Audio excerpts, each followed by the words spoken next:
genre.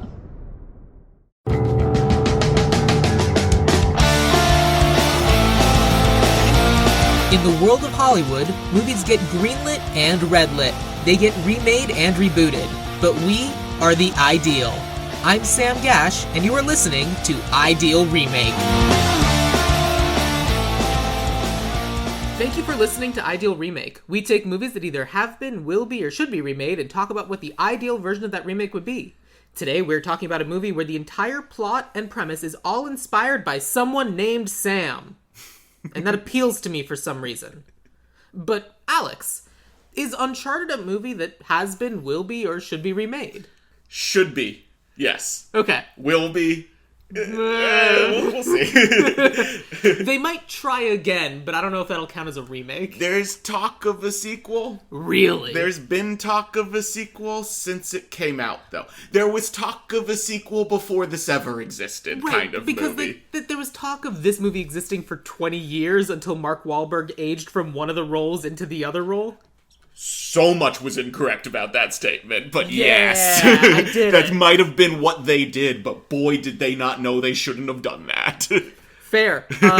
I do know a little bit about that, but before we get into that, Yeah. hey Alex, Hey, welcome back Sam. to Ideal Remake. Thank you for having me back. For people who don't recognize your voice from any of your previous episodes or from Poke Battle Bros, what is you? What is me? Who this guy? This guy is Alex. He do comedy in LA, mostly at Flappers Comedy Club on Fridays. I'm plugging that instantly.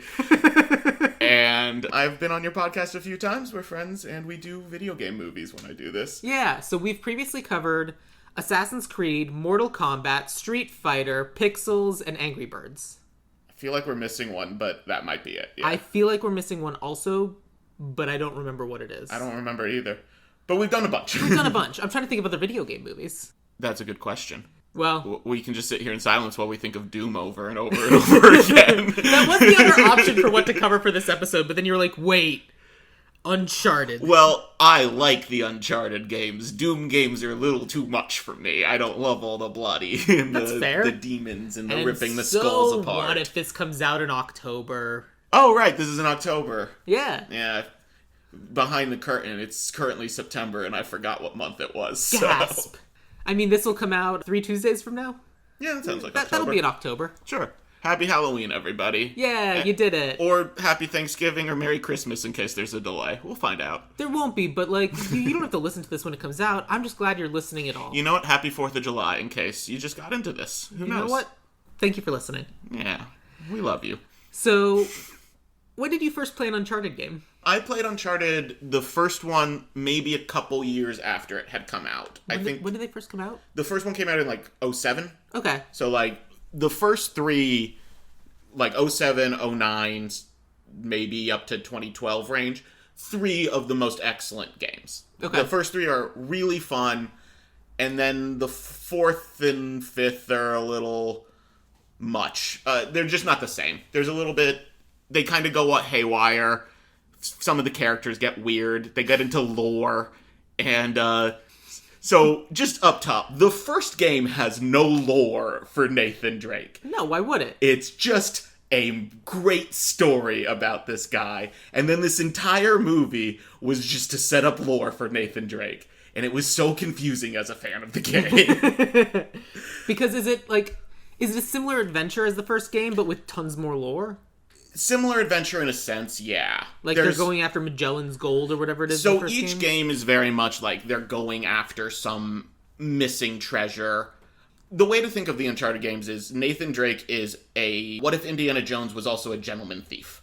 So he's going around, he's finding treasure, but he knows he's stealing it. Like, he's not like, we're putting this in a museum. He kind of hates museums. Okay. He's very much like, museums ruined other countries. We're stealing the money for ourselves. We're better than countries. Yeah, we're better than big government, is kind of his thought process. And Libertarian hero, Nathan Drake. he does give money back to people. He only kind of keeps what he needs. He's like kind of a decent thief. He's a Robin Hood type, almost. He's like the protagonist of the Thief Who books. Those are books, I guess. Yeah, we listened to them on audiobook whenever we did road trips as a family. Wow, I've never heard of them. We did The Thief Who and The Cat Who. They were both fun. Was the cat the thief? No, the cat was like they were like two Siamese cats, and they had like weird intuitions, and that's how the guy solved the crimes. Oh, well, it's a real missed opportunity to have a really fun cat burglar situation. I don't disagree, but I feel like Batman took care of that. Yeah, and Spider-Man. That's true. No, you're right. Both, everybody. Yeah. It's such a fun play on words. Why don't we make it literal? Why don't we do it over and over again? Yeah. Either No way. downside. So back to this movie, or the Uncharted game. So each of them are So like... Stetson and a whip. Yeah, but you don't get a whip, you get a gun. Oh. In the games, Nathan Drake is oddly one of the more skilled marksmen you will ever find in the world. He has no training that you're aware of. Well, of but course he is. You can tap Z to lock onto an opponent. Basically, yeah, it's a very simple shooting method. This movie made him this weird, hardcore hand-to-hand fighter. Like, he's doing parkour over people bigger than him. It didn't feel like Nathan Drake at all from the game. Because my understanding is that the Nathan Drake in the game is like an Indiana Jones style, like, adult man. Yes. But when you cast someone like Tom Holland, who immediately has, and I say this with all the love in the world because I too suffer from this, babyface syndrome. Oh, yeah. They're going to come off a lot younger. So that's my biggest issue in the first place. This movie should have started with a 35-year-old Nathan Drake. Great. As a fan of the game, never wanted Nathan's origin story. It was never important. They gave it to you later. Sam, as a character, isn't even referenced, I think, till the third game. I believe that's wrong, but continue. But, like, he's not an important part of any of it. Every Sam is important. Sure, if you really need that in your life. It's been a week. So, like, having him be the crux of the first movie was really weird to me. I love the games because of this relationship between Sully and Nate more than anything. Mm-hmm. And they should have just been best friends to start this movie, the way they are in the game. Okay. This just didn't feel like the characters I loved. This didn't really feel like the game I loved. But it wasn't necessarily a bad movie. Like, it just wasn't based off the material. What's that animated movie with the blonde dude and the dark haired dude where it's like the Road to El Dorado or something? Road to El Dorado. It is Road to El Dorado. We're just like, we don't care how they know each other. They're just two friends here to rob some indigenous people. Absolutely. They could have done that exactly. Which isn't necessarily the best way to put it, but... No, but like... Yeah. But fundamentally, like, it's an adventure movie, and because they were doing like Mark Wahlberg, Tom Holland setup of... this is going to be a franchise. Yeah. Because this came out in 2019? This came out like 2-3 years ago. Yeah. And it's like, this is our new franchise. This is going to be something that we're going to be making for a while. Yeah, they made this a Tom Holland vehicle. They did not make this an Uncharted movie. That's kind of what I got from it. 2022. 2022. So, okay. 3 years ago. It is not the most recent movie you and I have ever covered in terms of when we made the episode, but it's pretty close. Yeah. Actually, you know what? It might be. When did Pixels come out? I think like 2016.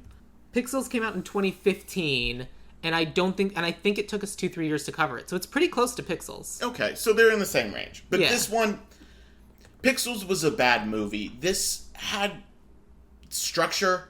This was a movie. I feel about this movie the same way I feel about a different video game movie, the Mario Brothers movie, in that I think part of the problem with this movie is that it is tied to this franchise that it really has nothing to do with. Okay, and so yeah, people yeah. who are fans of and know the franchise are going to look at this and not know what they're looking at. If this was a movie separated from all of that and just was its own unique story, it probably would have been more well regarded. I agree. If they had named this Nathan's journey, The not search named for Magellan's Gold. Sure, whatever. Mark Wahlberg has a mustache at the end. If they just named it that, It's called Gold Hunters. Yeah, I would have been way more on board with this movie. But, like, also, I'll get to that later.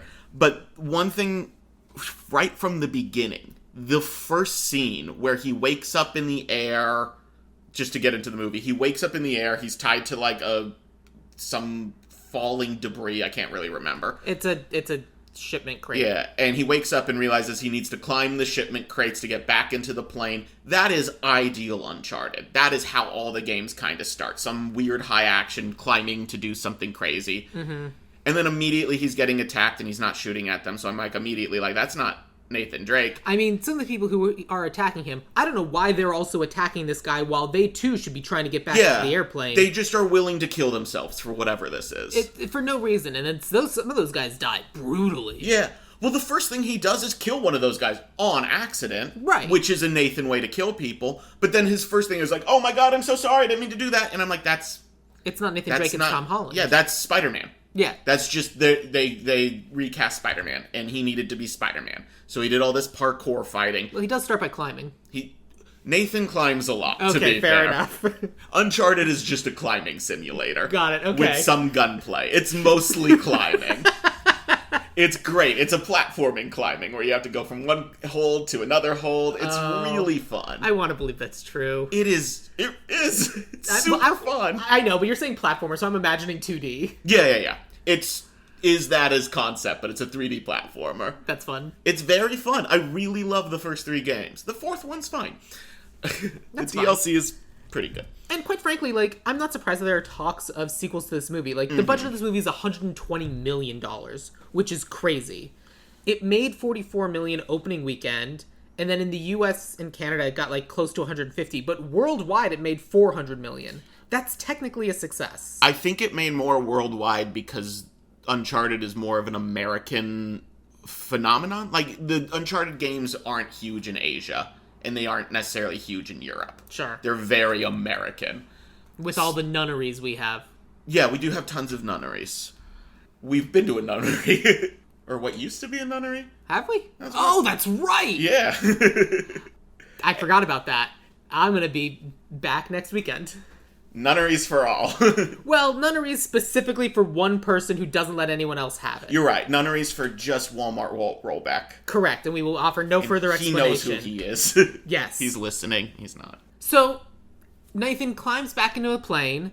He's then hit by a car. We flash back to the beginning of the movie. Yes. What happens then? So... We don't even flash back to the beginning of the movie. We flash back to before the movie starts. Before the movie starts, he's...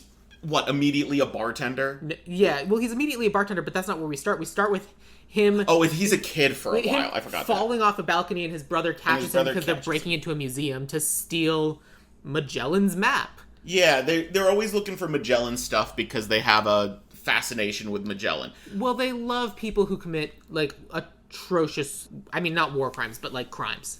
One problem I have with this is that his name is Nathan Drake because he is supposed to be in the lineage of Francis Drake, who is a different explorer, who is supposed to be who he was obsessed with as a child. That makes more sense. It's canonically who they're both obsessed with as children. Right.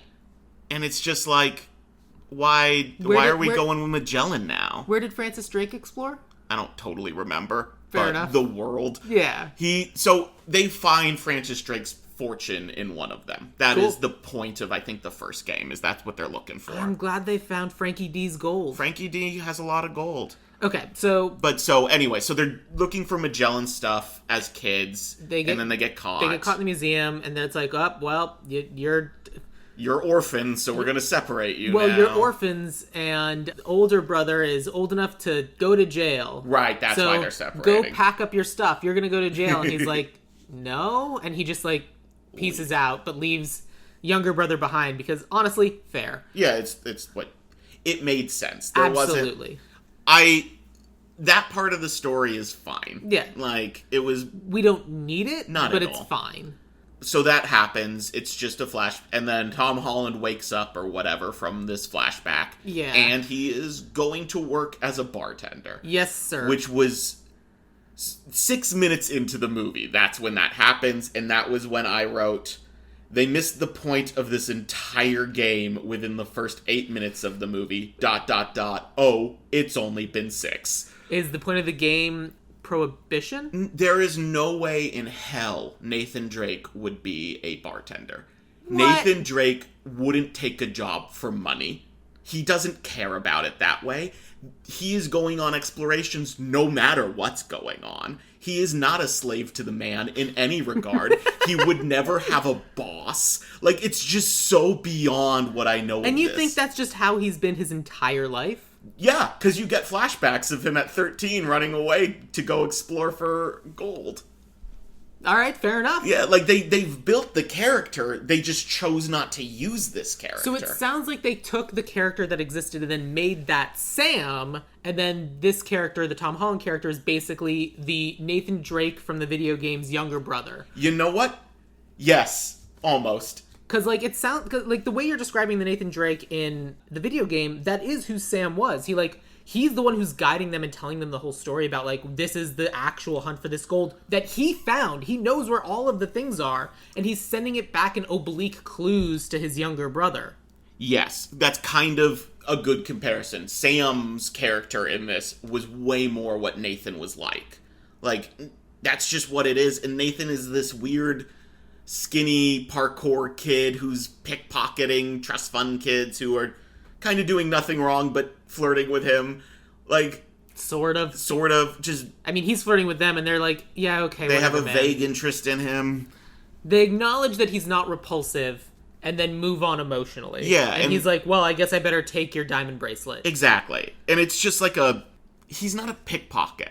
He's a thief in that he goes looking for treasure and finds it. And they miss that entirely. So is it that he's because thief could mean a lot of things. Because, like, is it more that he's a thrill seeker? How about he's a tomb raider? Thank you. I've been waiting for someone to say that this whole episode. Yeah, I was going to get there later, but that's for later. But yeah, he's a thrill seeker. He is definitely a daredevil. Okay. That's a big difference between him and Sully in the Affleck. game. Wrong Daredevil, Charlie Cox. Sir. Oh, excuse me. That is better. Okay. All right. Fair enough. So then, basically, he's at this bar, and then he turns around and Mark Wahlberg's just there, telling him, "Is like, that was pretty good, you robbing that girl of her bracelet. You robbed the right girl," is what he basically said. Yeah, and it's like, okay, sure, whatever. Like, way to pick a mark. Yeah. And then Tom Holland's like, okay, cool. You should leave now. We're closed, and you're creeping me out. And then so Mark Wahlberg's like, okay, fine, fuck me, I guess. And he leaves. And then Tom Holland's like, I took the bracelet. So yeah, he switches the bracelet for his business card in Tom Holland's pocket because Sully is apparently very good at pickpocket and sleight of hand magic. Look, I don't know if you realized this a few years ago, but a few years ago, the entire world was obsessed with close-up magic. I feel like Now You See Me was way before this movie, but I might be wrong. I'm talking about WandaVision. Oh, yeah, WandaVision was around this time. Yeah. I did like WandaVision. Yeah, that's going to come up. The important thing is close-up magic. That's where it was in 2022, because it was something we could do at home. Yeah, we all liked close-up magic. We all liked playing with our cards and pickpocketing our friends. Look, it was either sourdough starter, close-up magic, or crying. Or Animal Crossing. A lot of people got into Animal Crossing. That's true. 2022, I was playing a lot of Pokemon. So the important thing is, it's like Animal Crossing, except the whole world is... Except you're Tom Nook. Oh, no! Oh, no. Anyway, so Tom Holland's like, well, I stole that bracelet fair and square, so I'm going to use this business card to track this guy down, to break into his apartment, to get the bracelet back, and a random small jade statue. Yeah, I'm just going to start robbing him slowly as he watches me, because he comes out and is like, hey, good job getting into my apartment. Yeah. Well, it also turns out that he, like, has the map from the museum at the beginning, and it's like, hey, cool. And Tom Holland's like, okay, no, you shouldn't have that. Wait, oh my god. What do you mean you know my brother? Yeah, he's just like, by the way, your brother told me good things about you. And he's like, what do you mean? Like, yeah. It's very just like, okay, so you just have been watching this kid for years? Good, Mark. Good, Marky. So basically, by mentioning Sam, now Tom Holland is more convinced. He leaves, he's like, no, he refuses the call. He goes home, and then he's like, all right, fine, I guess I'll accept the call. Mm-hmm. So he goes back and accepts the call. Yep. And then they start following the map. I don't really... Well, I kind of lost track of what's going on between the first thing they do events. Is that, like, they do something that I do appreciate of the movie, is, like, Mark Wahlberg basically has all the... Like, they don't need to figure out what's going on. Mark Wahlberg's like, we have these 3 things we need to do. Yes. And... one of them is steal this crucifix cross key thing. Yeah, they have to go get the keys, and the keys are are those ones in the museum? I don't even remember. The key, the crucifix, is being sold at an art auction. And that's where we introduce Antonio Banderas, who is the son of the Mankato family, the people who originally funded Magellan. Yes. And they want the treasure, and he's going to be evil about it. So this is where it actually totally deviated from the game to the point where I'm like, I think I need to say these are two different franchises. Yeah. Because Nathan, in no part of the game, goes to, like, a ball or something like that. They don't go to an auction house like this. He never needs a thing? He does, but they're always, like, in a mountain. Okay. Like, most of the Uncharted games are going through, like, a jungle at all points. Indiana Jones meets a hermit. Sure, or just Indiana Jones. Indiana Jones works at a college. Yeah, but like if and he like I said, gentleman thief Indiana from Jones. The government. If you take out the like him working, if you just follow the Indiana Jones story, a gentleman thief would go to a ball. That's what makes them a gentleman. They don't. Sure, but he doesn't go to these kind of things. You don't see him wearing a suit in the game. Okay. He never wears a suit. He's in, like, cargo shorts. He needs to be on the side of a mountain. A true hero.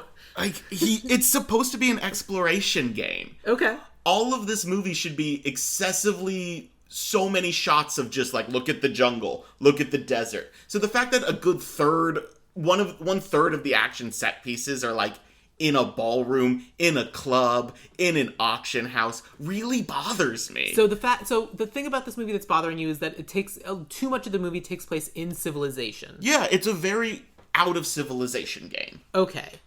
It's a very nature heavy game too. Okay, great. And I haven't even got to the thing that's bothering the most yet. So you're telling me that a movie called Uncharted mostly takes place in areas where there aren't really maps? Yeah, they should be Uncharted. Interesting. Maybe they should be going to places that are uncharted. That's a wild idea, and I think you're crazy. I know. So they go to this auction house. Yes. And basically, they have a plan, and it's like, oh, I'm teaching you how to do crimes. You have to go shut off the power so I can steal the cross. And, oh, no, it looks like the bad guy and the bad guy's number 2 is there. And the number 2 is this woman named Jo Braddock. And she's scary and dangerous and also somehow sexy. She's pretty sexy. Absolutely she is. She immediately enters the film by flirting with Tom Holland from afar, and Tom's like, oh my god, she likes me. And I'm like, you're Tom Holland, dude. Yeah. Like, yeah, women might like you. What? Every woman in this movie at some point checks out Tom Holland and is like, there are multiple scenes of him doing, like, shirtless chin-ups and stuff in this, and he looks buff as hell. And then every time someone talks to him, they're like, shut up, kid. And I'm like, that guy would kick your ass. Like, kinda. That guy is all muscle. I mean, like, even the, like, giant Scottish guy who, like, comes out and just speaks in the most Scottish accent. And which is great. Yeah, he's the best character. I no notes, I'm just recasting him. Because he is the best character. Mm-hmm. Yes, he blew up on the side of a mountain, but what if he didn't? What if he was the mountain? What if he was the mountain? Like, that guy... Because I could see Tom Holland being scrappy, and he wouldn't be able to really take down a bruiser, but still. Yeah, there's a moment when he, like... Because there's that other, like, enforcer guy, and Tom Holland runs at him full strength and just bounces off, and I'm like, yeah, okay. Yeah, there's, like, a moment where there are 2 giant enforcers, and he tries to kick one of them, and they just, like, throw him back. Yeah. Like... He is outmatched by people. I'm not saying that. But it's not those guys who are like Kid. It's like everybody in the fucking movie. Yeah. To be fair, I do think Tom Holland could kick the crap out of Mark Wahlberg, for example. I'm not sure. Mark Wahlberg's pretty buff and big. Yeah, but he's old now. Yeah, he's old now. That's not a bad take. Look, we're not going to say that Mark Wahlberg hasn't hospitalized people before. Yes, Mark Wahlberg has done a lot more damage to other human beings than Tom Holland has. Because he's not a good person. Because he's bad. The important thing is that they steal the crucifix from the auction house under the nose of Antonio Banderas and Jo Braddock in some cool and interesting action sequences that, because I'm not connected to the characters of the video game, I enjoy. Yeah, that's why I'm like, this is the scene where I was like, I think I need to separate these, because this wasn't a bad action scene. No, I enjoyed the fights with the Scottish dude. I didn't hate him destroying the art and swinging on, like... the weird fluorescent light bulbs hanging from the sky. It was a fun little fight scene. I liked the fun little twist of Mark Wahlberg walking forward, taking off his coat, reversing it, and putting it on, and he's wearing the coat for the auction house. Yeah, it's the perfect auction house one. I like that liked is the wrong word. Then what happened is he gets the the key that they're going to lock up while the incident's happening. He takes the key, and Joe runs into him, and she's like, I'm gonna take that. And he was like, I don't think you should. And more security guards come, and they're like, oh, what's going on? And he's like, she's trying to steal the key. And so she just gives him the key, and he was like, good, I'll go lock this up. Walks out, and then she murders the other 2 security guards. Just pulls out a knife, rips their throats out, and lets Mark Wahlberg walk away. And I'm just like, why is she so cool with killing these 2 guys? Yeah, that is a moment in the movie where I'm like, she wouldn't do that, though. Yeah, it was a very main character moment of, like, she just did... Mark Wahlberg got away because we needed him to get away. And in the movie's defense, I think it was the only one. Maybe. But still. It was a pretty egregious one. It was a pretty egregious one that makes no sense and is very, like, a strong moment of, like, no...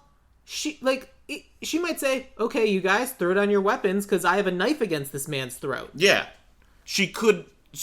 Or, if she's fine with killing those 2 guys, maybe she just kills all of them. She's clearly, like, as the movie progresses, she gets more and more cool with killing people. Yeah. Which I could see as being her quote-unquote arc, because, like, there's a moment later in the movie when Antonio Banderas is, like, approaching his father. The father's like, we're gonna give up all of our money. It's about time. All of our money is tainted with blood. We shouldn't have it. And I'm like, hey, cool. It's neat that you think this now that you're old and you've had all your fun. Yeah, now that you're done. Yeah. And so Antonio Banderas is like, but I'm not done yet. And so he has Joe Braddock kill his father. Yeah. And that's like the first, like, in cold blood, kill a quote-unquote innocent man thing that she does. And I feel like that moment sort of breaks her. And so then she's just like, well, now I can just kill anybody. Which is why later in the movie she just kills Antonio Banderas. And now she's the real big bad. We skipped a whole bunch, but yes, we'll that does happen. We're busy. Yeah. You got places to go. Yeah. I got Pokemon to catch. But yeah, so that all happens. Joe, you're not wrong. That could be it. I thought she was cold-blooded from the start. I thought they were just like, oh, this woman will kill everyone from go. Like, But I'm suggesting that, like, if the movie is trying to have its cake and eat it too, of suggesting that she is cold-blooded and dangerous to... she does not care about human life. Like, you can kind of see the progression. I do agree with you. I just did not see it until you spelled it out like that. Yeah. Like, I don't think it's done particularly well. It's the sort of thing where if Rise of Skywalker had been good, it would have been a nice slow build for Kylo Ren to become that. Sure, if it was good. But, like, and if it had taken the appropriate arc, and if it had been good, that's what would have been done, because it's a slow build over 3 movies. This is happening in the span of, like, an hour and a half. Yeah, we can get to it later, but I really appreciated Joe killing off Antonio Banderas' character. I thought it made way more sense. She's a much more compelling villain. My big problem with the villains in general was I wanted Nathan to have a rival. Joe was very much Sully's rival. They very much paired them. I wanted Antonio Banderas basically to maybe have a son, or just to be younger so that he was a mirror of Nathan in a sense. I couldn't because that's what the games do for the most part, but we can get into that. Well, I also couldn't figure out if they were trying to set up Chloe to be the eventual Nathan rival. Chloe is from the games. I'm sure she is. So I Chloe... saw an image of, like, part of the reason why she was cast is because she looks almost exactly like the character Chloe from the was games. very well cast. Chloe was very well done. This was very true to what I think of as Chloe, as a character. I thought the girl was a very good actress in the role. The big problem I have with Chloe is that Chloe is his ex-girlfriend who shows up in the second game. Mm-hmm. And he already knows not to trust her in the second game, and we already know that. Well, because we learned it in this movie. But I don't want to see them get together. Yeah. Because I already know can't trust her. So I don't want to see a relationship I know will end in disaster. And they didn't have them get together very much, so I was kind of on board with that. But Nathan, in the first game, he meets his eventual wife. She is your companion throughout it. It's fun. And that's what I kind of wanted. I wanted Elena in this, who is his wife. And she doesn't make any sort of appearance. And they couldn't have. No, the movie was full enough, and obviously his love interest was Chloe Frazer. But, like, her arc, her character was the most inconsistent. Because, I understand the betrayal and the working for and working for Antonio Banderas and doing this and doing that. We should go back for a second. Chloe, they meet after they steal the first key, and they're looking for the second one, and she's also looking for the second one. She's not looking for the second one. She has the second one. She has the second one, and Mark Mark Wahlberg Wahlberg has been burned by her in the past. Yes. Like, we get Tom Holland more interested in this, like, well, we have to get this key. Why? Well, I already have the second key. And then it turns out he doesn't have the second key. Chloe has the second key. And he shows up, and they're trying to get Chloe to, like, work with them, do whatever, because she's the one who actually has the second key, and Mark Wahlberg lied about that. Yeah, but they are the ones with the Victor map. Sullivan. Sully. Sully, whatever. They have the notebook, they have a key, and then she steals the key, and then they chase her down, and it's like, all right, cool, you have the keys. Now what? And she's like, God damn it, I don't know where I'm going. Yeah. And they figure it out. Tom Holland leads them to the place where they're going to be actually using the keys. And it's this whole big sequence, and I can like understand if it's an eventual planned reversal or betrayal or whatever. Sure. But like, I don't know, it just kind of caught me off guard that she would then be working for this guy. Like, if her whole character arc is motivated by the fact that she stole this amazing thing for her dad then sold it and ran off with the money and abandoned her, it feels weird that she would then do literally the exact same thing. Trauma breeds trauma. So they say.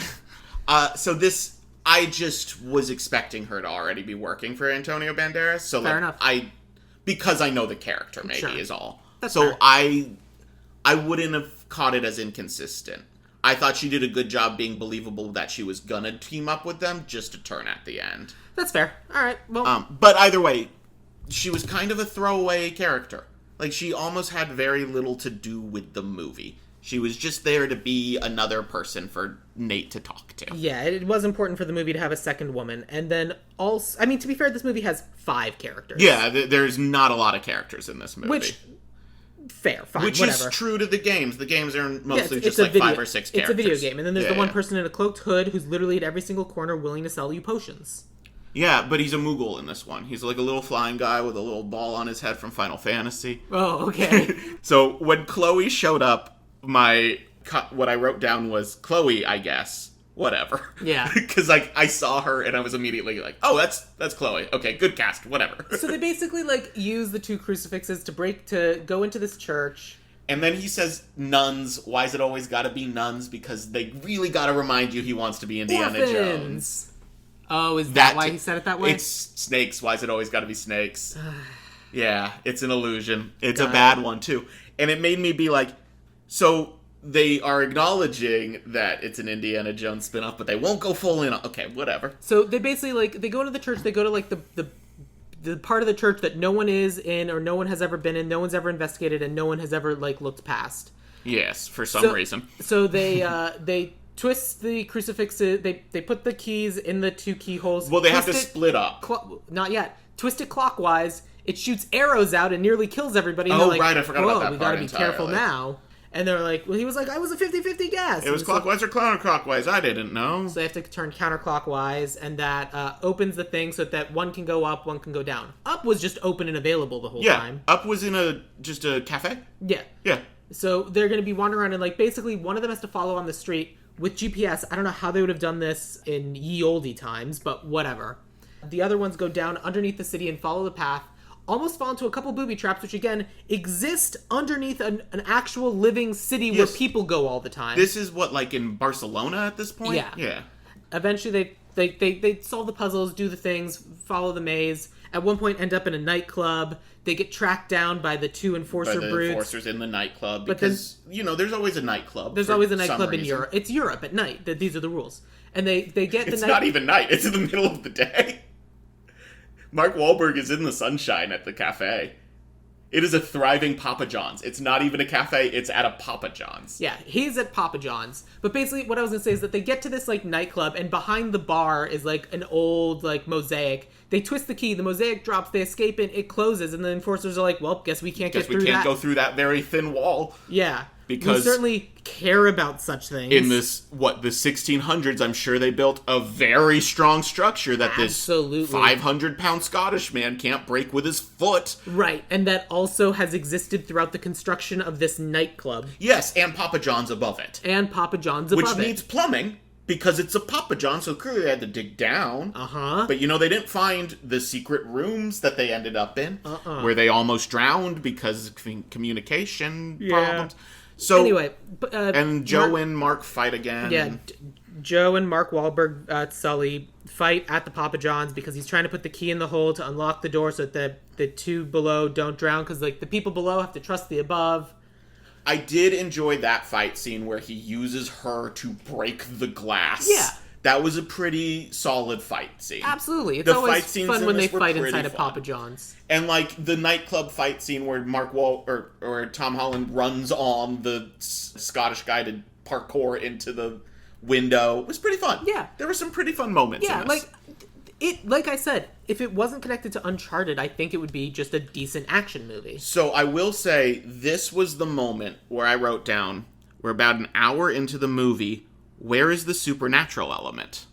Because a big part of every game is about halfway through, you find out there's a supernatural element guarding the treasure. It's zombies in one of them. It's Bigfoots in one of them. But Bigfoots is the wrong word, but it's like weird ape Sasquatch things. Sure. It's ghosts in one of them. Like, there's always a supernatural element at play, and that is actually what the bad guy's goal often is. Like, one of them is he's not actually after the treasure. He wants the zombies to have a, like, army for himself, is what the bad guy's after. So you're saying that the Uncharted movie suffers some of the same problems as the Tomb Raider movie, where although my understanding is that the newer Tomb Raider also, like, the video games step away from the supernatural elements a little bit. The newer video games have some supernatural elements, but the newer movie with Alicia Vikander has the same level. Yeah. So, like, there is some.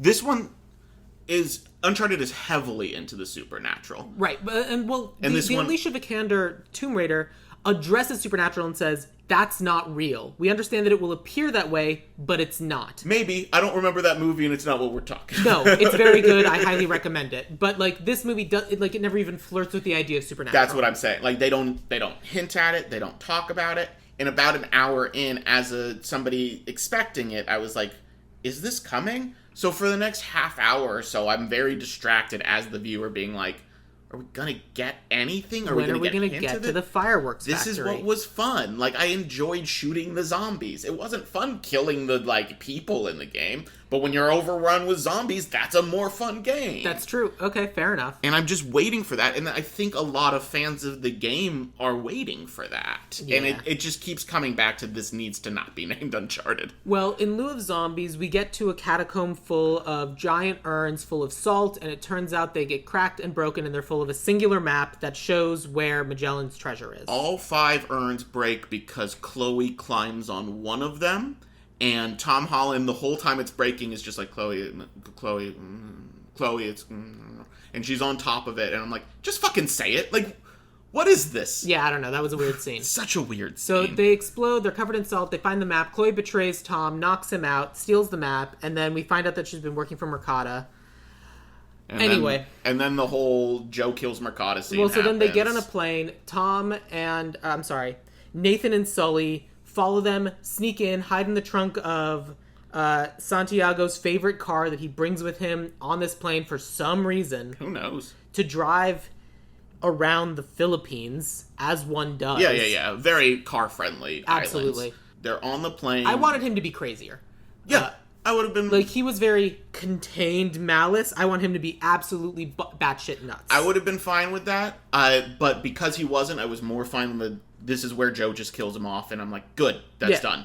Okay. Correct. With the least bloody scene of someone getting their throat slashed. Yeah, we literally see him close later, up. and his throat is cut, and there is no blood. There's just like a thin trickle. Like, you know what I mean? And that's why this movie is PG-13. Yeah. I think there was blood, and then they were like, oh, it has to be PG-13. Let's just scrub this. Let's scrub this. Let's scrub this. Basically. Yeah. So that's when we also have the scene from Tom Holland falling out of an airplane. Yeah, then it brings us back to the beginning. They basically steal the map, all this other stuff, and Joe Braddock is fine because they already saw the map. They know where they're going. Tom Holland steals the map, and because Santiago was killed, now Chloe Fraser is being targeted and wanting to be killed by Joe. Yeah, Joe wants no loose ends, so she's killing Chloe. Mark Wahlberg flies away, and we don't see him again till the end of the movie. Mark Wahlberg throughout... There was a scene where it turned out that Mark Wahlberg abandoned Sam to die. He's done that a couple times. Yeah, but Tom Holland found out about it and confronted him, and that's why they separate. Oh, yes, I'm sorry. Yeah. Abandoned Sam to die. I assume every Sam is the main character. He abandons Tom Holland to die. So again, Sam's not in this movie. You don't know that. He showed up as a child at the beginning. And then in the post-trailer teaser, Was it the post-trailer teaser? Was the post-trailer teaser the guy with the eye patch? No, or were they both post-trailers? Nothing's at the very, very end, but there's the one where it's the guy with the eye patch, and then later we cut to a jail. So they're both post-trailer, though. They're both mid-credits. I remember they both happened. They're both mid-credits. And we'll get to those in a minute. This movie's a real sandwich. There's a when Sam is referring to the bread exclusively. Yes, Sam is the bread of this sandwich. Yes. Anyway, so they find out that Joe Braddock thought what's marked on the map as where the location is wrong. They have to use the keys. They figure out that they have to use the keys. They figure it out. They do the thing because Tom Holland brought all the postcards from his brother, and he figures out he has to do the trick that he did at the beginning of the movie, where he puts fire under it, and he sees the secret map, and it's secret message, and he uses the secret message to figure out where he needs to go, and then he puts fake coordinates on a piece of paper so that Chloe can steal those coordinates. We're running long on time. That's why I'm zooming through it. I'm fine. I forgot a lot of this happened. And so Chloe sees the coordinates, steals it, goes away, and so basically Tom was like, I knew that you would do that, so I hid the secret coordinates over here. Yeah, in a bottle or something. For some reason. I don't know why he wrote it down a second time. He should have just, remembered it. Yeah. But whatever. And so then he takes a boat to go to the actual correct location and happens to go by exactly where Joe Braddock was. Mm-hmm. So he just sees him. Yeah, so if he just, hadn't done that, he would have just found the gold and it would have been over. Yeah, if he just waited a couple days. Yeah. There's literally no rush. No. And Mark Wahlberg was tracking him the whole time because he never turned the Find My Phone feature off. Which genuinely... So they turned the Find My Phone... the GPS tracking when they went to, the top and the bottom in the catacombs in Barcelona. That was a good reveal, and genuinely loved it. On board with that part. I thought it was a great On board setup. with that part. Setup follows, man, figure out your phone, close your apps. Here, now you can follow us. And then we never addressed that again, and it's perfect. Of course he's still using that to track him. I thought that was amazing. I loved that. Yeah, that's why I brought it up. I thought it was a good part of the movie. Absolutely. Yep. But basically, Tom finds the gold. It is literally 2 abandoned ships, which is not how Magellan fucking worked, but whatever. Look. It's not how anybody works. You don't just abandon a full ship. No. Let alone 2. 2 full. Filled with gold. That are perfect. You know what I mean? There's very little wear and tear on them. By people who lost 80 to 90% of the crew just getting to that point to then abandon the gold so you could come back to it later and then not being able to do it is crazy. You bring that gold back with you and you live like kings. Even if 80 to 90% of that gold is going to go to the Mercado family, fucking just fine. Put a couple in your pockets. Yeah. It would happen. Which, whatever. Bring your stolen gold with you. It doesn't need to be some prize that you have to create these elaborate things in order to... Finding a ship in the forest is the most Uncharted thing about this movie, too. Fair. Which is the weird part, because, they do find a ship in the forest in the Uncharted games, but it's very much, the guy died on the ship here. Yeah. Well, if you're going to do the Goonies, people have to die on the ship. Yep. And there's no skeletons because it's PG-13. And so basically then everyone converges on the ships at the same time. Joe Braddock shows up and they're like, well, those guys have a bunch of guns. And so they hide on the ships as Joe Braddock sets up this thing so she can lift the 2 boats out with singular helicopters. Yep, 1 helicopter for each boat. Which is insane. Yep, so they're flying the boats around this, tropical island.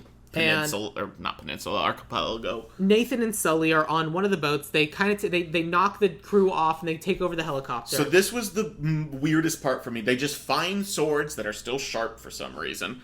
Pirate swords. So cutlass and a dagger. And they are perfect sword fighters. For the mercenaries that jump on board the ship to try and kill them, who don't use guns and just start pulling out weapons. One has a nightstick, one picks up an oar. And I'm where were your guns? Where were your guns? They literally just said, we can't do this because they have guns. They left them on the helicopter. But, so, aside from the craziness of, I remember when I first saw this movie and I saw a singular helicopter lifting up a ship of this size, I said, absolutely fucking not. Mm-hmm. No. No, not at all. Not even a little. First of all, just for all the reasons. I'm not even going to go into all the reasons. It's just no. And so then basically, Nate and Sully take over one of the ships and they start flying away. And Joe Braddock, when she sees her, the thing that they were going to be the ship, she's like, no, we're going to use the thing that is all of my money to go after the thing that is the other half of my money. Mm-hmm. Instead of, let's get this one secured and safe in ours, and then let's send a boat after them because they can't get far. They're a helicopter attached to a galleon. Yeah, and they don't have a place to go. Exactly. They're going to just land in the middle of the ocean? And, we can find them. So instead of securing that, we get to have this epic chase sequence where it's helicopter boat and helicopter boat chasing each other and, taking each other out. And eventually, the Scottish guy is like kind of tricked into flying into a mountain, so they lose one of the ships, and then they're on the other ship, and then it's whole big thing, and Joe Braddock's the only one left, and she says, I lose, everyone loses. Then she attacks everybody, and they get trapped, and it's a whole thing, and they're fighting over the boat, and Mark Wahlberg has to decide if he's saving the bag of gold he found or Tom Holland, so he throws the bag of gold and hits Joe in the face, and she lands in the water. Which she survives, even though that's concrete at that point. It is. Like, what had happened is because the boat had like skimmed down and was caught on a rock. I actually think it's concrete, but it was she fell one, maybe two stories. I feel like you could survive that. She could survive, sure, maybe. But she's swimming, no problem. Well, we haven't seen her legs, and she's like very stoic and probably in a lot of pain. Either way, basically then what happens is that like the cord snaps, because of course it does, the helicopter flies away, and the galleon lands on Joe. The ship lands directly on her head. Ah, shoot. What are the odds? We assume she's dead. We never see her body, but we assume she's dead. At this point, I'm comfortable with that assumption. Yeah. Especially because we're not getting a sequel. And then it turns out Mark Wahlberg's like, man, we sure saved you. I'm a good guy now. And Tom Holland's like, you are a good guy. Have some gold. Yeah, Tom Holland had put way more gold in his pockets than seems like it would fit. But and also that would be comfortable fighting with. Also, at one point in the fight, he picks up a set of suspenders with holsters, which is his look from the game. I know. And I was just like, don't do that. Why are you doing that? We don't need to see Han Solo getting his vest. Like, what is this? Like, no one knows who this got. What are you doing? This isn't like... I hate when people do that. Anyway, that's the movie. Yeah. We're going to go on further adventures because they steal a map from some guy with an eye patch, and then it turns out Sam is alive and in some sort of forest some sort jail. of prison, yeah. Guy with eye patches from the game. No shit. Yeah, so... I really didn't like that they had 2 post-credit scenes. I was like, We've got a franchise here, Alex. We have to. But, like, within the end of the movie and the first post-credit scene, Tom Holland learned how to do kung fu again. Like, it's like he takes on... Him and Mark Wahlberg take on the entire army of guys that they have in this bar. It's ridiculous. And then they turn... No, they don't. No, they sneak away. They threaten to shoot them. Mark Wahlberg threatens to shoot one guy, and then Tom Holland takes the gun from one other guy, and all other 8 people with guns don't say, oh, we're outnumbering them, like 8-2? If one of us fires, we'll kill one, and then the other one we can kill pretty easily. Yeah, but they don't do that. No. Instead, they walk out of the bar unharmed, turn around and go, oh my god, and we don't see what they see. So it's safe to say that you have thoughts about this movie, Alex. I think it was fine. I don't know. What do you want to do in your version of Uncharted? What's important for you for an Uncharted movie? First things first, the 2 first things that need to happen. Age up both characters. Okay. Nate needs to be in his 30s. Sully needs to be older. I'd cast someone in his 50s, but sure. Yeah, that's fine. Yeah, because 50s is older. Yeah. 50s is fine, but he has to be older than Nate. Absolutely. By quite a bit. I don't think that the age range between Wahlberg and Tom Holland is wrong. But both need to be 10 years older. If I were to cast Wahlberg in a role, it would still be Nate at this age. That's kind of where I'm at. Nate needs to be an adult. Okay. And Sully, I like him as an older guy. He's very based off Bruce Campbell in the games. Oh, that's fine. Like, very, very clearly based off Bruce Campbell. Does Bruce Campbell voice the character? No, but it's very similar look, and he's smoking a cigar and stuff. And, like, in the fan-made... How often does he say groovy? I think he does, actually. Cool, okay. Point. He's, like, he wears, like, a floral Hawaiian shirt. Sully is lazy. Like, that's kind of the thing. Like, Sully has Nate do everything. Got it, And Sully is kind of the brains behind what Nate is doing. That's fun. That's kind of their pairing. So having Mark Wahlberg, this big action star, playing Sully is kind of wrong. Like, Sully kind of... I could see Sully being fat. You know what I mean? Sure. Anyways, so, like, that's the first thing. I age both of them up.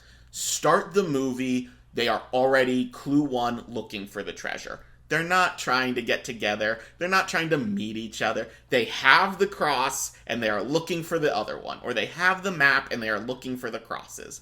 Just start at that point in the story. I think that's where it needs to begin, and that would help me so much. Because then we don't have this stupid moment where he's a bartender. And we don't need this, like, Sully meeting him at the bar being like, you got gumption, kid. They're just best friends, and they're looking for the treasure, and I can get behind that. So, you wouldn't want, like, an Indiana Jones style thing of, like, they're going after a first treasure, they don't get it, moment to regroup. All right, we have to go after this other treasure. You can do that if you want, but I don't need it. Okay. Like, I think that's... One, I would keep this on, like, at a 90-minute instead of a 2-hour mark, which is where this one kind of was. I think I agree with that. And I think 30 minutes of this movie was Mark Wahlberg recruiting Tom Holland. And if you cut all of that out, basically, and start the movie with them, more or less them at the auction, but I don't want it at an auction, I want it at a jungle temple, it's the same movie. Yeah. I think you can start the movie with them going after a treasure and going after something... And then I think it could... They end up at this temple, and the temple is empty. Not because someone else got to it first, but because the intel was wrong. And so they're having to then... I think... So here's my suggestion. Okay. They are at the end. They solved all the maps. They solved all the different things. They are getting to the end. They are here to get the treasure. And the treasure's not there because they did it wrong. So I think they then need to go... We now have to kind of backtrack through everything to resolve it. And then end up where the treasure actually is. So if this takes place before the games, I'm fine with that, to show Nathan learning how to be the perfect explorer that he is at the games. I'm fine with that.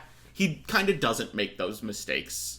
Like, that's kind of part of him. Sure. But I'd be on board with, like, oh no, I misread the map. The map was upside down. I thought it was east and it meant west. I don't know.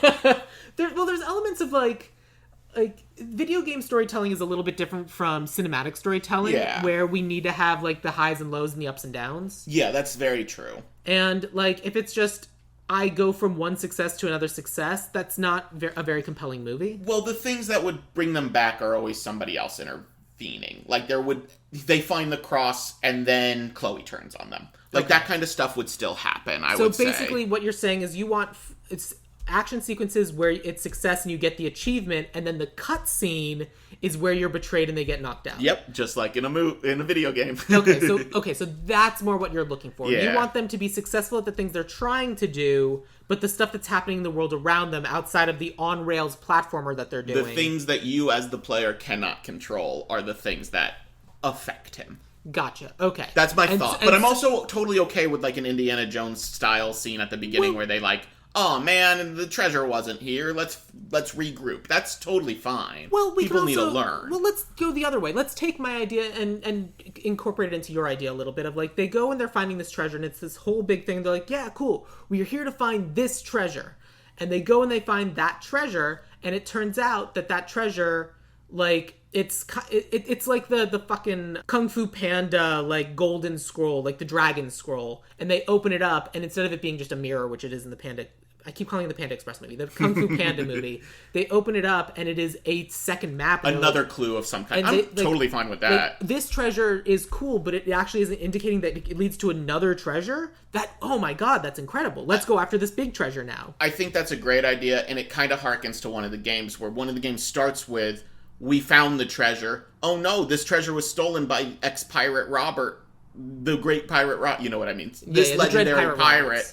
And he left the clue. Let's go follow this clue. And it just keeps the story moving. I'm fully on board with something like that. Well, I like the idea.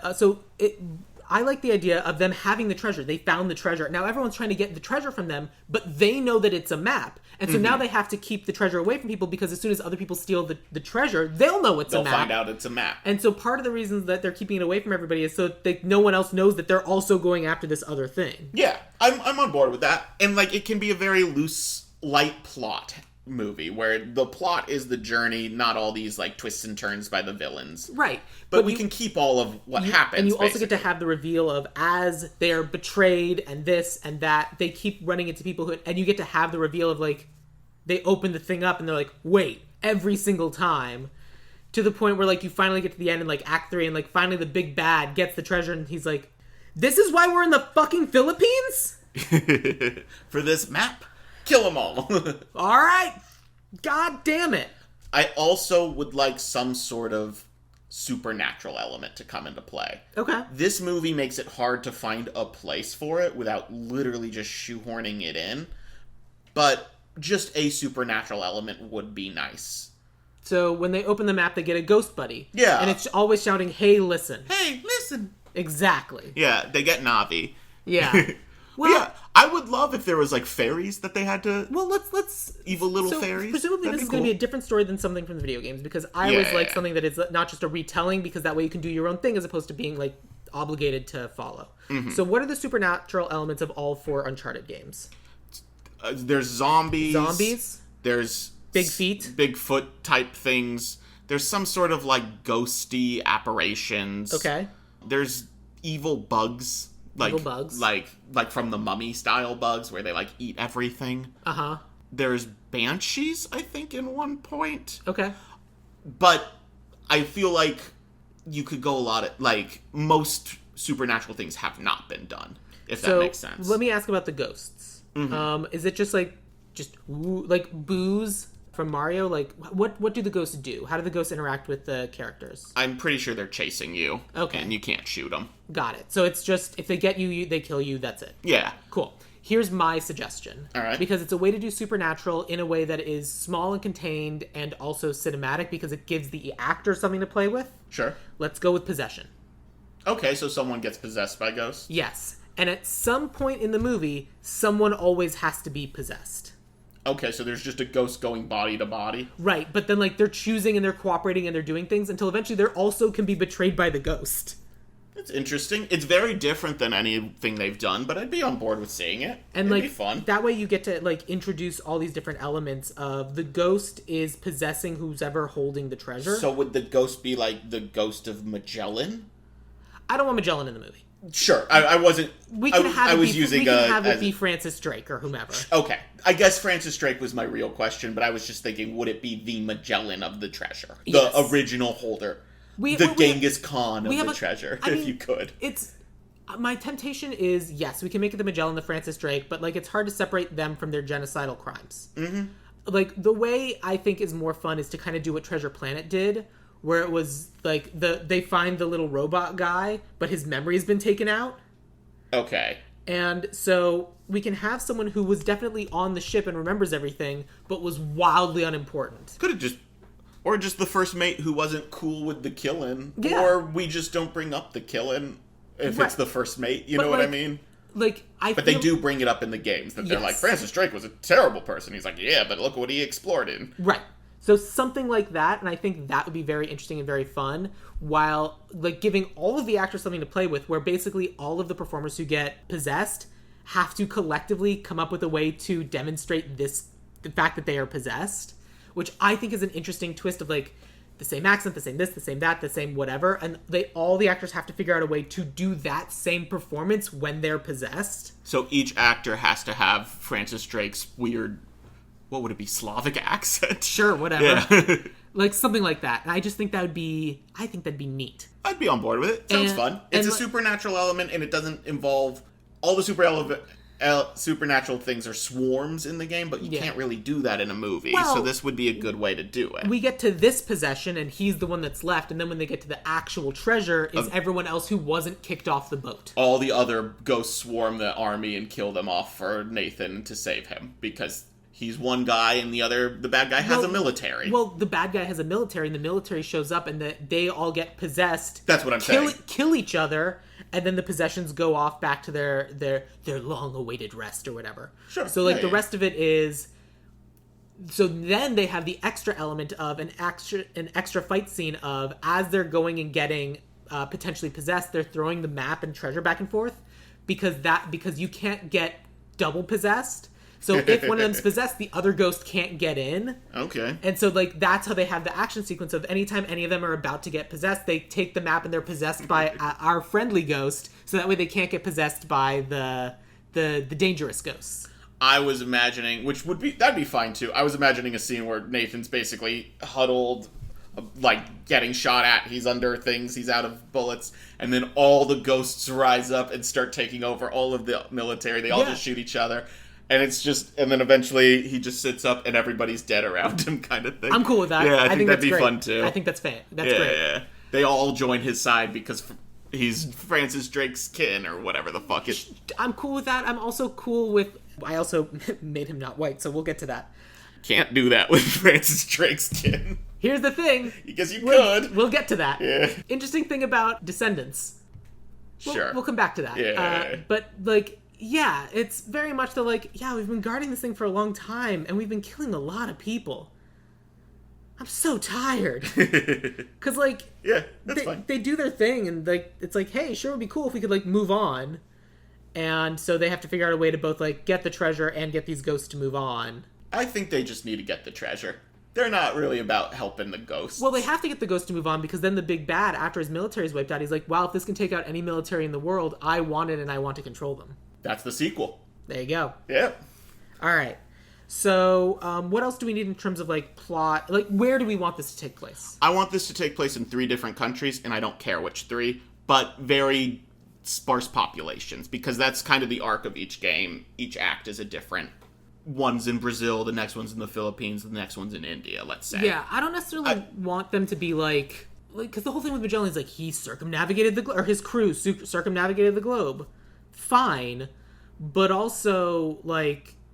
You're not going to set up some big elaborate mystery while you're doing that. But that's what these movies are. That's like taking the national treasure and saying, but they wouldn't have sent clues. But that's all in one country. Sure, but they still, like... I don't know. I think they should have clues in different places. You're trying to take the Uncharted out of Uncharted if you're not going different places. Well, to be fair, fundamentally, I'm pitching a movie about an individual chart. So the important thing is... But, like... So, like, what I'm trying to do is I'm trying to, like... figure out a way that it can all be contained potentially, but also be like I'm trying to think of places that are like this area of the world has snow-capped mountains, it has forest, it has desert. So a very large region of the world, way I just said. Yeah, well, I'm trying to think of like if it was just in like Sweden, Norway, whatever. Then it's all ice. It's all ice, and that's a problem. But I'm trying to think of like if it's an area of Africa. Africa has forest and mountains and desert. But they're very far away from each other. A lot of times, yeah. I'm on board as long as they're traveling a whole... I said I want them to be far away from each other, and I'm on board. I just want, like, different places. Okay, great. So I would love, like, you could do, like, maybe on the Cape of... like, the Horn of Africa or something, like, Djibouti area. And then they have to go to India, so it's not, like, super far. Oh, so it's around the Indian Ocean?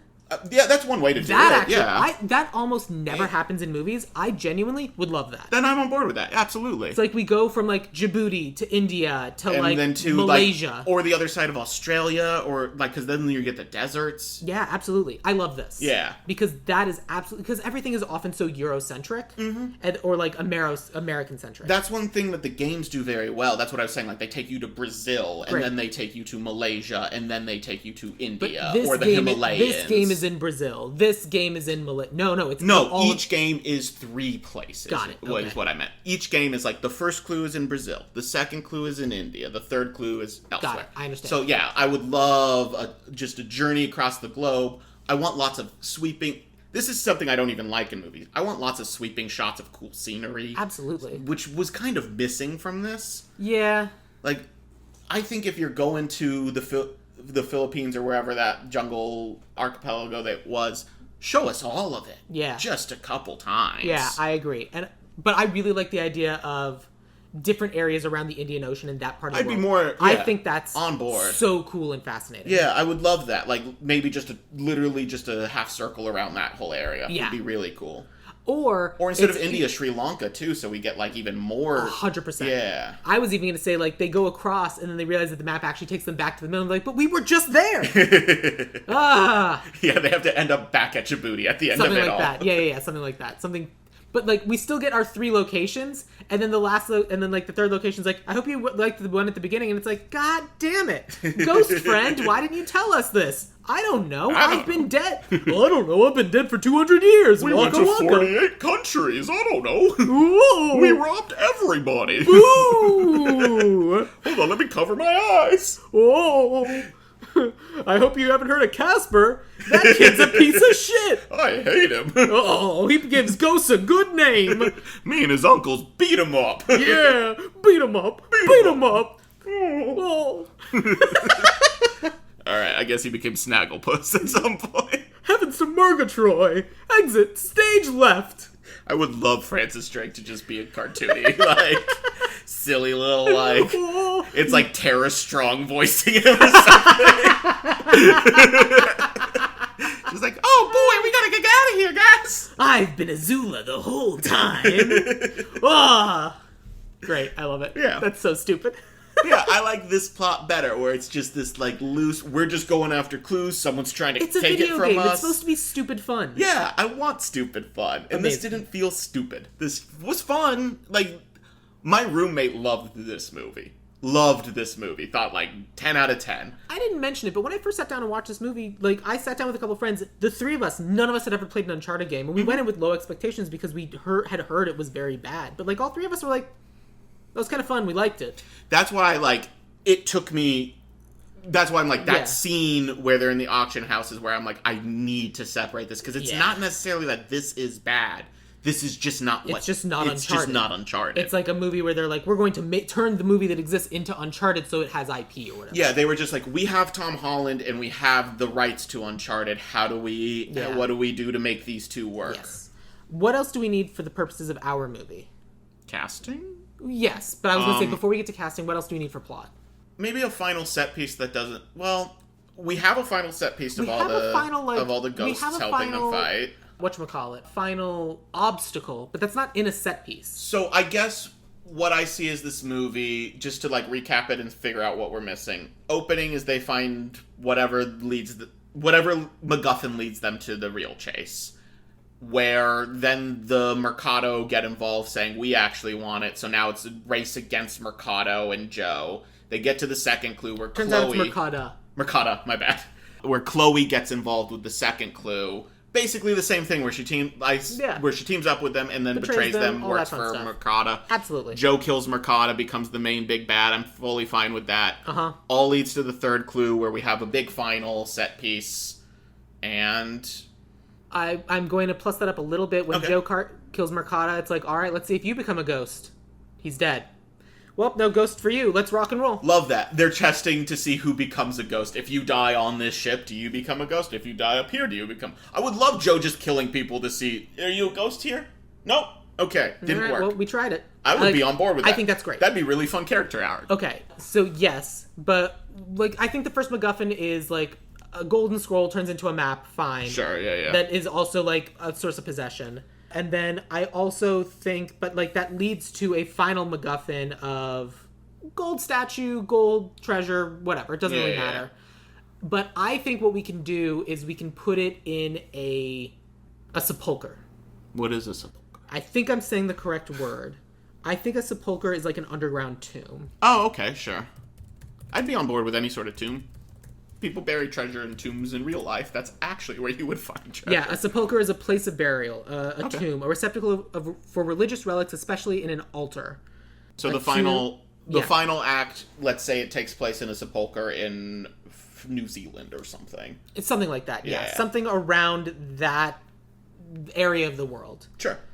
Or back at the beginning. Whichever one. Or they have to go back to... Yeah. It's either in the third place or the first place again, Yes.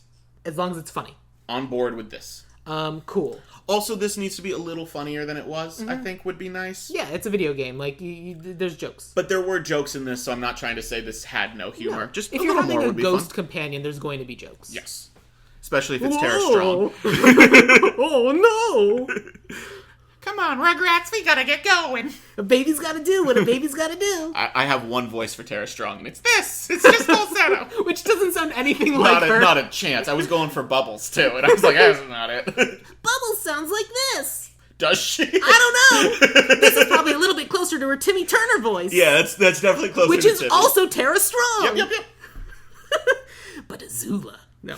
But I can't do a New Jersey accent, so I'm not even going to try Harley Quinn. Oh. Well, golly, Mr. J. That's it. That's all I got. The Mr. J worked. The only thing I can say is Mr. J. Yeah, And that's because I know that doesn't end in Mr. It ends in Mr. Mr. J. Mr. J. That's Yeah. all. That's it's all I kinda got. like you I see. can do the Boston accent, but only when saying Harvard Yard. Like, Exactly. just that. Oh man, I can't believe these are the clues in the Uncharted movie. Yeah, there's accents. Boston accents are a big part of the Uncharted movie. No, they're not. I mean, I guess I can't. They were in this one because That's they true. cast Marky Mark. That's true. Marky Mark in a movie, Boston accent's gonna be a big part of this. Oh, and he had a mustache at the end, and that pissed me off because give him the mustache the whole movie or don't. But Sully has a mustache. I mean, they were definitely setting this all up to be a prequel to the video games you love, but like whatever, it doesn't matter. Yeah. So we have Nathan Drake. Yes. I'm going to tell you about who I have, and then you'll tell me about who you have, because I'm guessing you cast someone who looked like the character in video games. Kind of. I will say one thing up top. There is a fan cast movie that is very well regarded. Nathan Fillion plays Nathan Drake.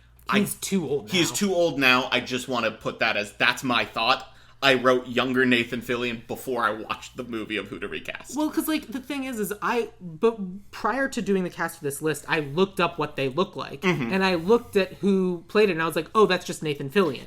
That's what I'm saying. Of course, that's the fan Nathan casting. Fillion is a great choice. The character is designed to look like Nathan Fillion. I just wanted to get that away of course. up top. Yeah. And now we can move on. Well, as we go through, you can tell me who the fan castings are. Yeah, there's only the two that I care about. And Fair it's enough. Sully and Nate, and I've already acknowledged both of them. So for my Nathan Drake, I wanted someone who, because these characters have looked a certain way for so long, I don't want to cast someone who looks exactly like the character, because then we're going to spend the whole time being like, well, do they look like them, do they not? I want to cast someone who looks nothing like the character. Okay. So I went with Dev Patel.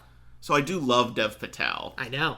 I don't know how, like... I know. It's such a weird, like... We're going to come back to it. Yeah. I think we're going to do all of these and then figure out the movie with the various pieces we have. Mm-hmm. Because I very much was like, look, they did this movie where they have some of the characters look a lot like them and some of them not. And, like...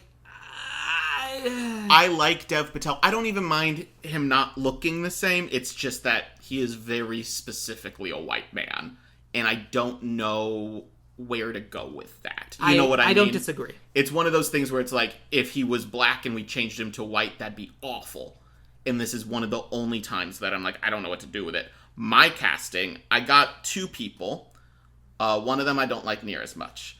Logan Lerman is the obvious choice to me. He's in a bunch of stuff. He was recently in Only Murders, which put him top of mind. He's in a bunch of, like, I want to say Disney movies. He's got the look. He's got the attitude. Yeah, I saw him in Perks of Being a Wallflower. Perks of Being a Wallflower, he was very good in. I don't like He's him. Percy Jackson from Percy Jackson. That's right. That's what I was Thief. thinking of.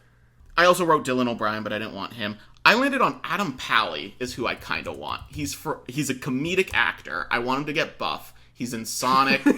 He's in, Happy Endings. He was in the Steph Curry sitcom. He's very funny. He's very charming. He's very swarthy. I could see him, if he got in shape, being a really good choice. Here's the thing.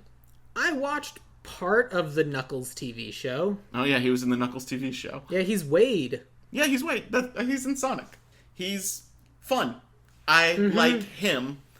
I'm not going to plug the Knuckles TV show. That's oh, man. Like, the story of Hanukkah told through Knuckles.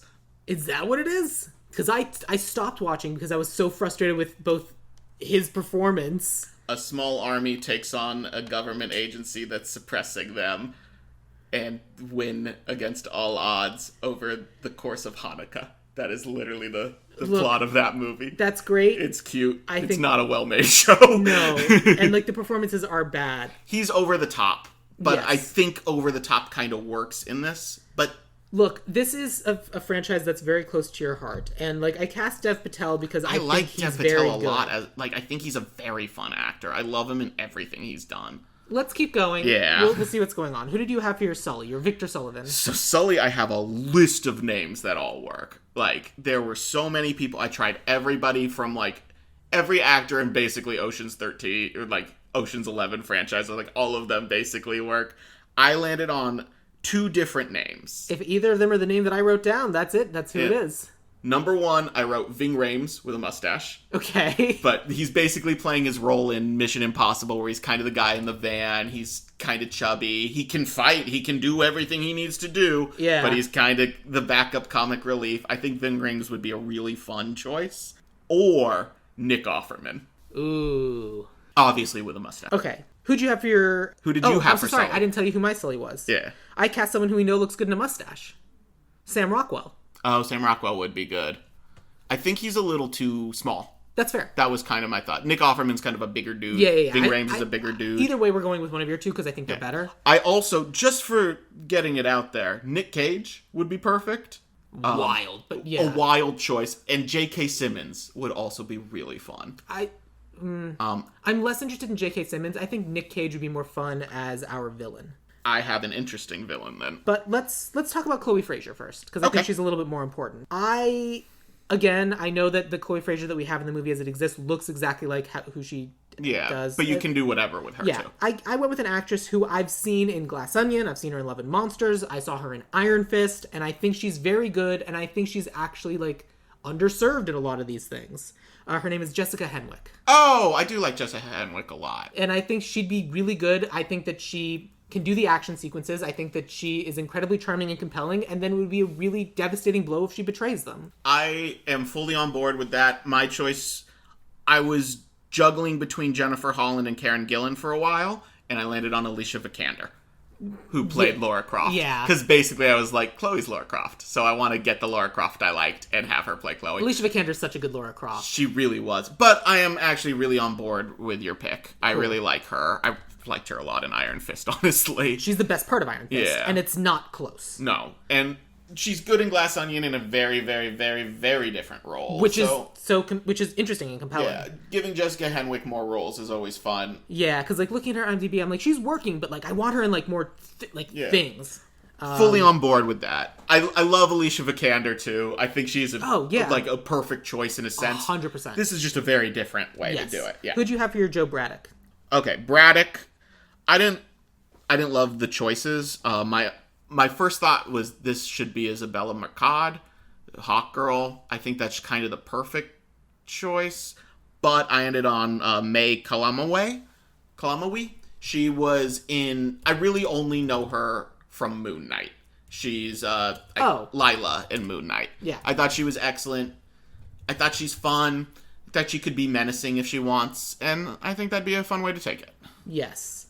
I think that is very good casting. I went a different approach. I went with someone who's a little bit older and a little bit, like, stronger and, like, very much more, like, intimidating off jump. Okay. I went with an actress who I don't know if you'll know who she is. She's in Peacemaker. She's also in The Walking Dead. Her name is Elizabeth Faith Ludlow. Who is she in Peacemaker? Let me tell you. Because I didn't watch enough of The Walking Dead to remember. In Peacemaker, she is Kia Adebayo. Oh, okay. I didn't realize that's who we were talking about. Sure, I don't see her as an action-heavy person, normally. No? No. She can do it, she's just interesting. Well, because, like, she's in Walking Dead and Peacemaker, and those are, like, action-focused shows, and she doesn't do action in those? She doesn't not do action. She's very much like... how am I trying to put this? She's the guy in the chair? Is almost? she? Yeah. Okay, fair enough. Because she's like the second lead in Peacemaker. Yeah, I'm pulling up another image of her from either Another Life or Guilt Trip, where it's her and Katie Sackhoff, and she's holding some sort of high-powered rifle. What is this movie? No, I'm looking at Danielle Brooks as Leota Adebayo. Are we...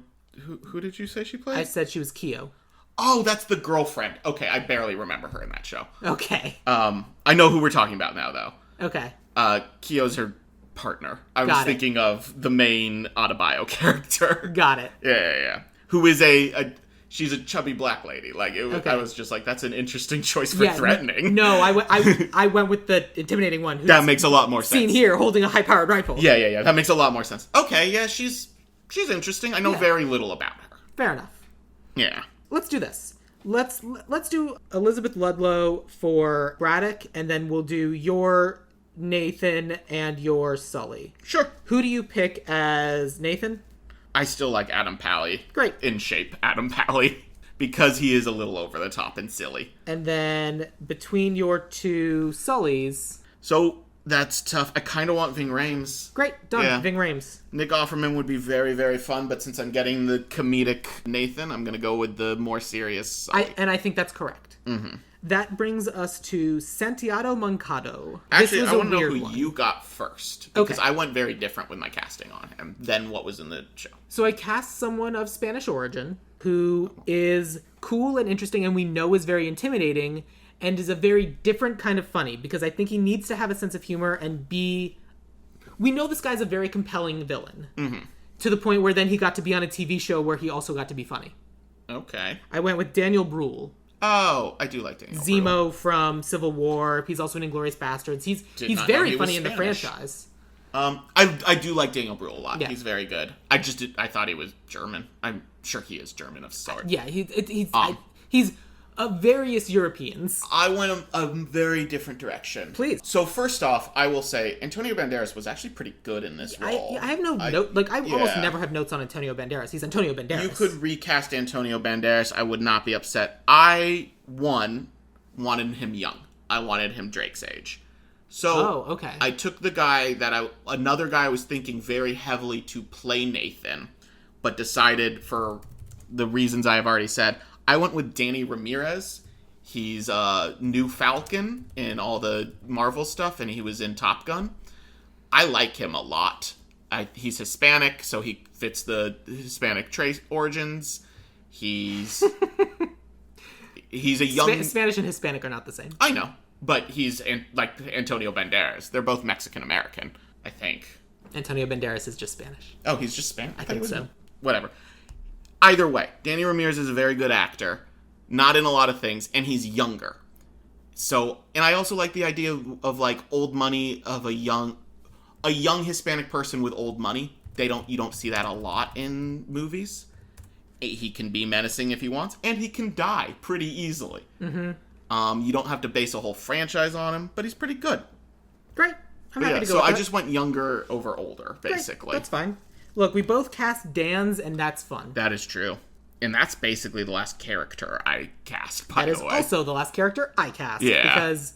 what else are we supposed to do? Yeah, like, I wasn't going to go looking for a beefy Scottish man. It's fine. I do have a pitch for the Enforcers. Please. I want every Enforcer to be a different giant person with a different ridiculous accent.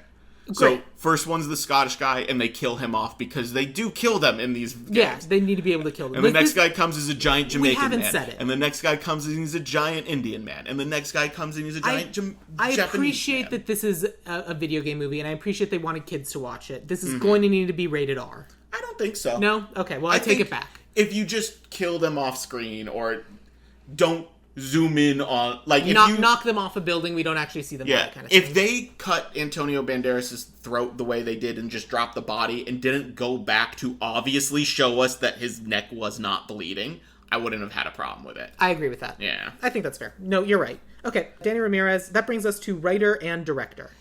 What do you got? I have separate writer and director. I have the same. Okay. I have a creative you control have a situation. Okay, so I'll tell you about my writer, you'll tell me about yours, I'll tell you about my director. My writer, I wanted someone who could handle video game adaptations, who could be funny, and could do action sequences. Okay. I found this writer, and I was like, no way, this guy has done The Lost City. Is that the Dora the Explorer? No, Okay. it's the Channing Tatum. Oh, the Channing Tatum one. Sandra Bullock. I couldn't think of her name. He's one of the writers on it. He also was a writer on the new Mortal Kombat movie. Oh, fun. He's going to be writing the new Clue movie. He's writing Detective Pikachu 2. Oh, good. He worked on Cloverfield Paradox. He worked on 22 Jump Street.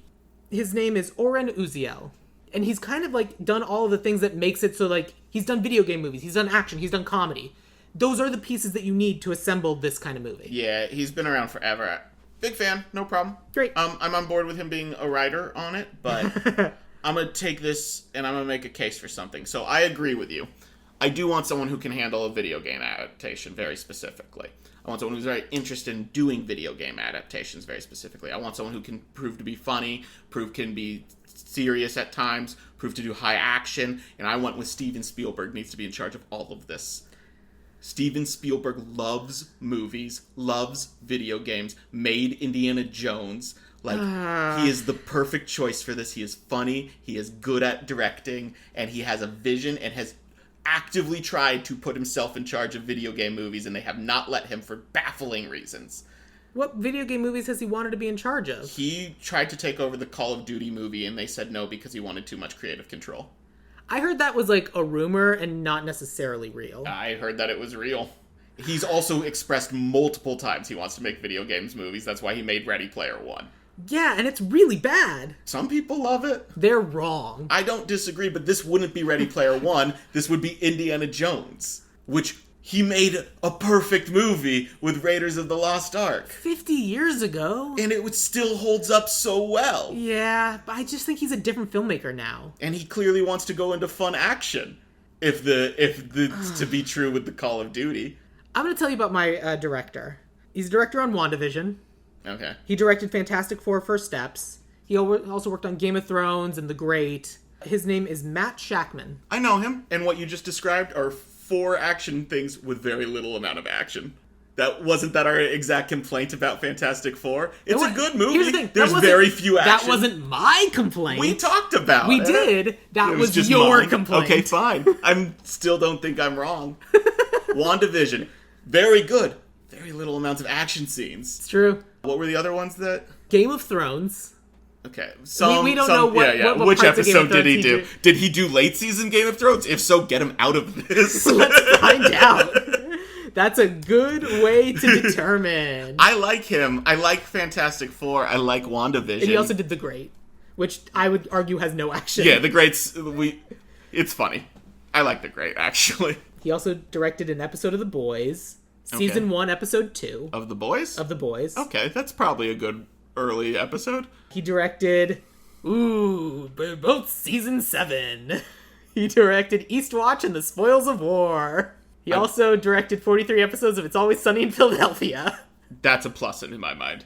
Is The Spoils of War the one fight scene where the whole thing was in the dark for 48 minutes? God, I hope not. I think that one might be that one. That might disqualify him. Yeah. Daenerys takes matters into her own hands. Arya reaches her destination. Jaime and Bronn collect This the is when spoils Daenerys burns the from the city war to the with ground. the Tyrells. Yeah. Yeah, this is not a good episode. None of the episodes in season 7 are Should good. be fair. Yeah, you're right. It's season 7 of Game of Thrones. The season we were like, we were going to give you one last chance, and you handed us a bag of shit. Yeah. Look, I'll make Steven Spielberg our director, but I know you don't want to. But like, no. I think he's the perfect director for this. Like, yeah, he's been doing more serious stuff lately, but if he wants to do fun, he's really good at fun. I haven't liked anything he's done recently. Can't remember what he did last year. I like the bookkeeper. What was it? About him? Yeah, The Fabelmans? The Fabelmans. I actively disliked that movie the whole time. I thought it was fine. The best part was the moment where David Lynch shows up and just like shits on this kid the whole time. It's great. Yeah. That scene's great. The whole rest of the movie, I'm just like, no. It's a slow movie, which is not what I want for this. I'm not going to talk about The Fabelmans right now. I have so much to say about The Fabelmans. That Oscar nomination has a lot to say about it, too. Yeah, but it didn't win because it's a bad movie. Nomination? Do you have any idea what other movies have been nominated? This is all I have to say. It was a good movie. You know what else won the Oscar? Crash! Hey. That was because of homophobia. Whatever. Fine. Let me take you through our casting for Uncharted. Nathan Drake is going to be Adam Pally. Yay. Victor Sullivan is going to be Ving Rhames. On board. Chloe Frazer is going to be Jessica Henwick. Yay. Joe Braddock is going to be Elizabeth Faith Ludlow. Santiago Mancado will be Danny Ramirez. All this will be written by Oren Uziel, and then directed by, I guess, Steven Spielberg! Hell yeah! He's coming back! He's doing good shit. It's like Animaniacs again, but it's Uncharted! He didn't direct those. He produced them, I know. It. In the same way that he produced Freakazoid. Oh yeah! Freakazoid's great! It is! I love Freakazoid. So is Tiny Toons. Alright, Alex, we remade Uncharted. It's like everything he touches turns to gold. Woo! Thank you very much for making me rewatch Uncharted. Let the audience know where they can find you online or anything else you'd like to plug. You can find me on Instagram at Food and Hippos, and you can catch me in Burbank at Flappers Comedy Club every Friday hosting comedy shows. It's true. It is true. You can find me on the social medias. I'm on Instagram at Ideal Remake, or I'm on BlueSky at Sam Gasch, SamGasch. Or if you want to tell us where you think the Uncharted movie should take place, please let me know on the Dueling Genre Discord, which has a link in the show notes of this very episode. But I will end this episode the same way I end every episode.